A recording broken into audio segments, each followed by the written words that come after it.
A quadripoint is a point on Earth where three distinct political territories meet. The territories can be of different types, such as national and provincial. In North America, several such places are commonly known as four corners. The several examples exist throughout the world that use the other names.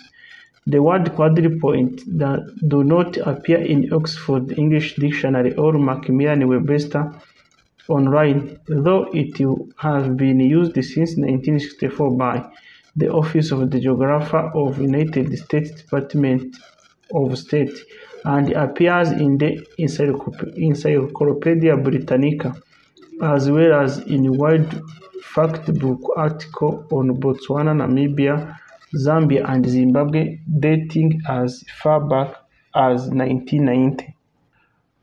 An earlier instance of four political divisions meeting at a point is the Four Shrine Stone in Morton in Marsh, England. Until 1931, it was the meeting point of English counties of Gloucestershire, Oxfordshire, Warwickshire, and Worcestershire. The earliest known quadripoint involving modern national states existing from 1817 to 1821, where the present Alabama-Mississippi state line crossed the 31st parallel border between Spain and the United States. During that period, the part of West Florida between the Parallel and the Perdido rivers, which Spain still owned but the United States forcibly occupied and annexed in 1810 after belatedly claiming it as a part of the Louisiana Territory purchased from France in 1803, was subdivided and allocated partly to the state of Mississippi and partly to the territory and later state of Alabama. There resulted at the intersection of demarcated boundaries an international quadripoint of four territories, which in the United States were named clockwise: Baldwin and Mobile County of Alabama and Jackson and Greene County of Mississippi, though Mobile and Jackson counties were actually still Spanish. Between 1839 and 1920, there was a quadripoint at convergence of Belgium, Prussia, Germany, the Netherlands, and Moresnet at Valsburg. Moresnet was never truly a country, but rather only a neutral territory or condominium of Netherlands and Prussia originally, and Belgium and Germany. Ultimately, subsequent political changes had restored its quadripartition along municipal line Carimis-Plombier within Belgium since 1976, though it has also enjoyed five-fold partition along municipal line at times. The four-nation quadripoints: Botswana, Namibia, Zambia, Zimbabwe. Some older sources claim that a quadripoint existed in Africa, where the borders of Namibia, Botswana, Zambia, and Zimbabwe come together at the confluence of Quado, also called Chobe, and Zambezi rivers. It is now widely believed that instead two separate tripoints exist at 100 to 150 meters apart. In 1970, South Africa, which at the time occupied Namibia, informed Botswana that there was no common border between Botswana and Zambia, claiming that a quadripoint existed. As a result, South Africa claimed that the Kazungula Valley, which links Botswana and Zambia at the quadripoint, was illegal. Botswana finally rejected both claims. There was a confrontation and shots were fired at the ferry. Some years later, the Rhodesian army attacked and sank the ferry, maintaining that it was serving military purposes. Ian Brownlie, who studied the case, wrote in 1979 that the possibility of quadripoint could not be definitively ruled out at that time. In August 2007, the governments of Zambia and Botswana announced a deal to construct a bridge at the site to replace the ferry.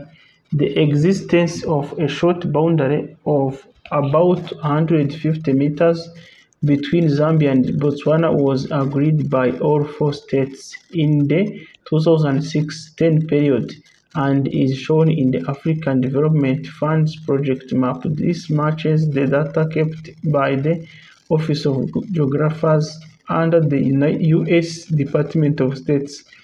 However, the Anglo-German Agreement of 1890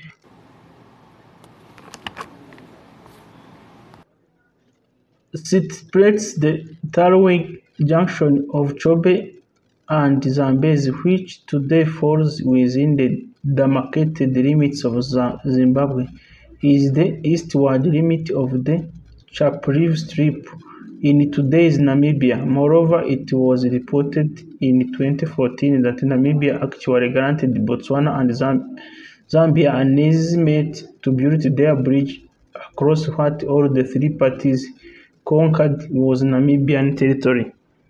Armenia, Azerbaijan, Iran, Turkey. In the Caucasus region, the four nations of Iran, Turkey, Armenia, and the Nakhchivan province of Azerbaijan come close to forming a quadripoint border. A short 10-kilometer border between Turkey and Azerbaijan on Aras River cuts off Iran from Armenia, through which the E99 road passes. Cameroon, Chad, Nigeria, United Kingdom. A true four-country point did formerly exist in Africa for a period of 8 months during 1960 and 1961 in southern Lake Chad, at the location of present Cameroon, Chad, Nigeria Tripoint. Upon the 1st October 1960 independence of Nigeria, that border point became common to the latter three countries, that the territory of northern Cameroon, which was still governed under the United Nations mandate by the United Kingdom until it was finally integrated into Nigeria on 1st June 1961. This is the only known quadri-country border point not involved in condominium territories. Quadripoints within and between nations. Quadripoints can exist at the meeting of political subdivision of any type or level. The most common are in the United States and Canada, where the grid-based public land survey system and Dominion land surveys respectively resulted in a large number of quadripoints at the corners of the survey units, such as DLS townships, PLSS township sections, and various other graded subdivisions. The borders of U.S. counties and towns are often defined by survey townships. There are dozens of quadripoints between U.S. counties, hundreds between U.S. municipalities, and indeed thousands of usual bilateral ones on the edges of checkerboard patterned Indian reservations of other federal reserved territories. But of all the quadripoints that exist, the most noted are a few dozen that are situated on international borders, and about a dozen other involved primarily national subdivisions such as provinces or states. Along the international quadripoints, examples below are few. General types can be distinguished in the absence of 4 country points. 3 country quadripoint are perhaps most significant. Those combine the two divisions of the one country, which one each of two of countries, but they also exist merely binational quadripoints of several varieties. Some of these combine two subdivisions of two countries, other three subdivisions of one country, which with one of another, while still other occur at points where international boundaries appear to touch or cross themselves with or without subdivision, or where an international border appears to bifurcate around disputed territories. Below, by country, are some subnation quadripoints composed of subdivisions.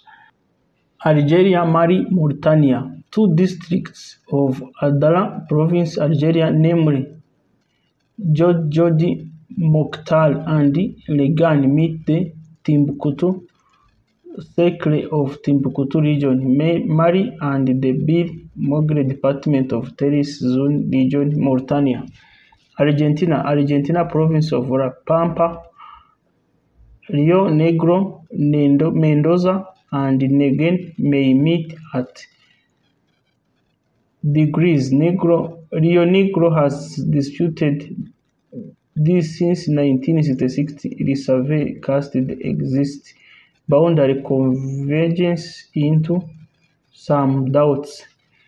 Austria-Germany, the summit of Schokrofen forms a quadripoint, two German and two Austrian municipalities, Pfronten and Bad Ringen in Bavaria, Germany, and Schwarzwald and Jonghorst in Tyrol, Austria, and the Austrian municipality of Jonghorst being connected to the rest of the territories of Austria just by the single point according to the 1844 border treaty between the Kingdom of Bavaria and the Austrian Empire. Bangladesh, India border formerly included nearly 200 enclaves, although almost all of these were extinguished by the land boundary agreement between the two states, effective after 31st July 2015. They exchanged all first border enclaves. The international boundary touched itself at one or possibly two locations shared by India: West Bengal State Coach Bihar District and Bangladesh Rangpur Division Ladimor-Rahat District. A confirmed incident occurred in Matabanga Subdivision and less definitely one in Maklingaj Subdivision of Coach Bahar, involving the Bara Saradubi enclave of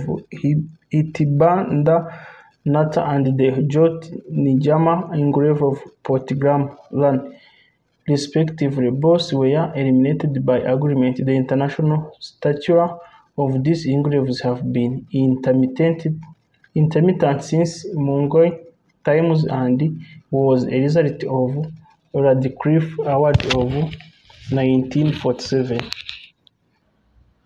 Belgium, Netherlands. International boundary touches or crosses itself without impacting political subdivision within the Cambridge municipality of Baren-Nassau, North Brabant, North Netherlands, and Baren-Hertog, Antwerp, Belgium.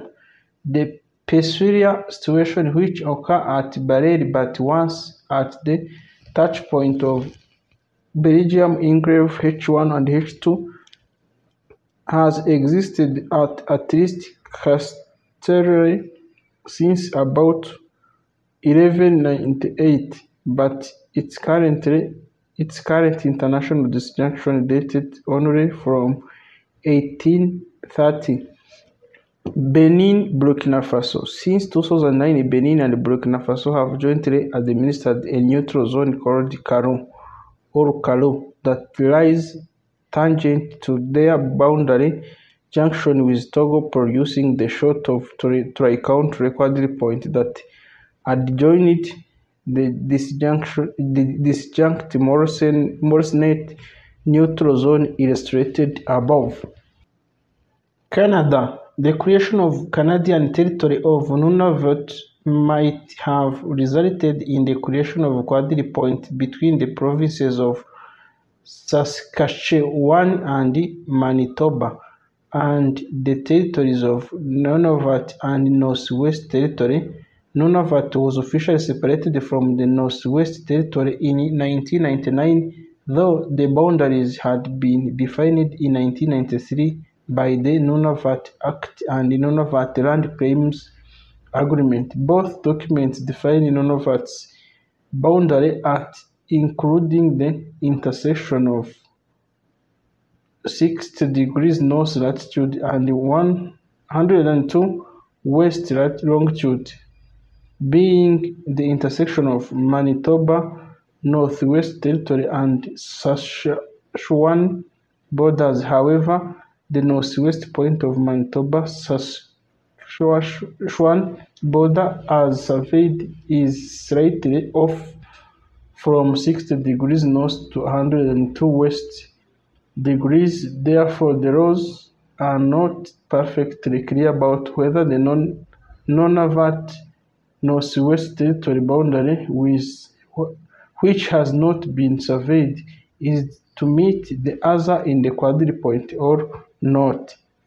Canada, United States. Both of the well-known international quadripoints in the Americas occur at the Canada-United States border along remote mountain crests, one which joins the Canadian provinces of Alberta, Improvement District No. 4, and British Columbia Regional District of East Kootenay, with the Montana counties of Flathead and Glacier, where the 49 spiral crosses the Continental Divide. Also unites an international peace park comprising national parks of both countries, Waterton Lakes in Canada and Glacier in the United States.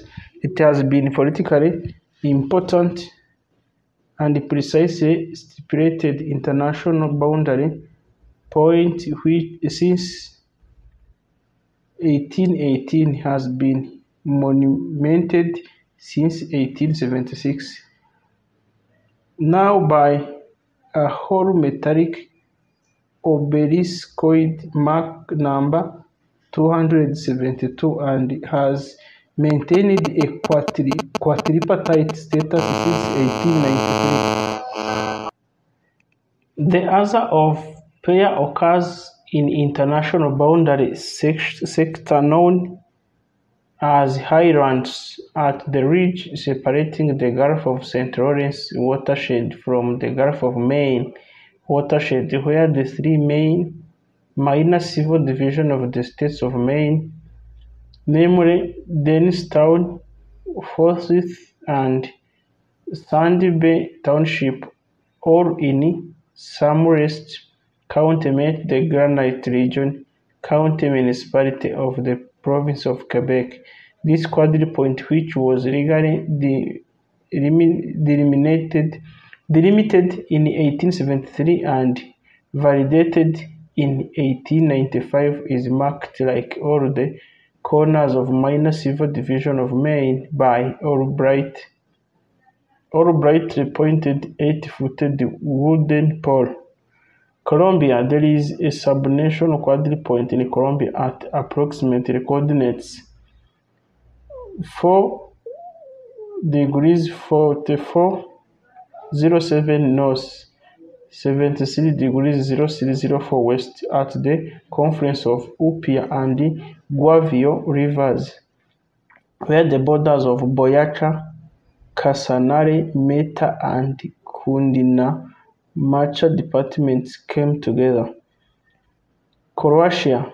The summit of Risnjak Mountain in Primorje-Gorsky County is the meeting point of 5 municipalities: Kaba, Delnice, Rokiv, Bakari, and Kavre, making it a quint point.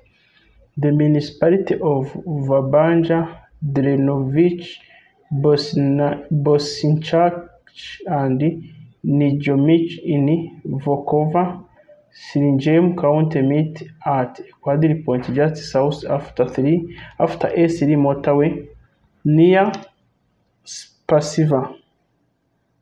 Other points are Croatia, Hungary, Serbia, Dominican Republic, Haiti, Gabon, Hungary, Slovakia, Iraq, Saudi Arabia, Jamaica, 4 parishes of Jamaica, namely Calderon, Manchester, St. Anne, and Terrain meet at Quadripoint. Japan, similar to the situation of Botswana, Namibia, Zambia, above 4 prefectures of Japan, namely Gunma, Tochigi, Ibaraki, and Saitama, form a near quadripoint. The quadripoints prevent one of slight meander of the Tony River, creating a nature border between Tochigi and Saitama that separates Gunma and Ibaraki by approximately 150 meters.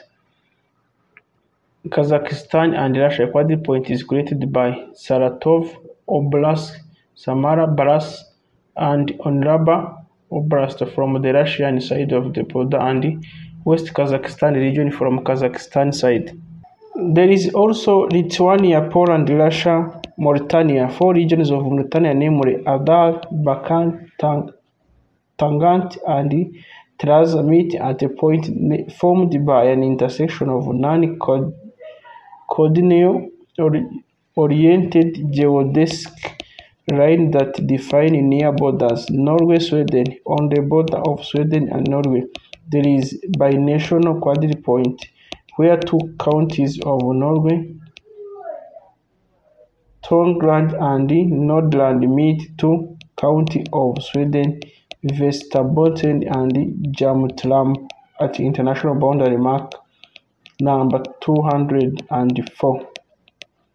Also Oman, Saudi Arabia, and Yemen. Amid the empty quarter of Arabian, a trilateral agreement and monumented in 2006 precisely at the intersection of the 19th parallel and 52nd meridian, Oman and Saudi Arabia meet Yemen, Maharan and Quadripoint in a tri-country quadripoint. Poland and Slovakia. Suriname. On the Kopanem River, there is a quadripoint of districts of Koronia, Para, Saramacha, and Pariwini. Sweden, there is a quadripoint between Uppsala, Västmanland, Dalarna, and Golfben County at the junction of Darven and Norrsiden in Fannybo-Jeden. United Kingdom. Due to the changes of border and number of administrative counties in the last century, no true county quadripoint remain in the United Kingdom, though there have been some historical share county quadripoints. United States. The four-corner monument is the only point at United States where 4 states meet. Colorado, Utah, New Mexico, and Arizona meet at right angles. The United States first acquired this area, now called the Four Corners, from Mexico after Mexican-American War in 1848. Thank you very much for being with us. Those were some of the quadripoints or quint points where countries meet others in terms of states, provinces, prefectures, and regions. Thank you, and see you in other upcoming videos. Bye.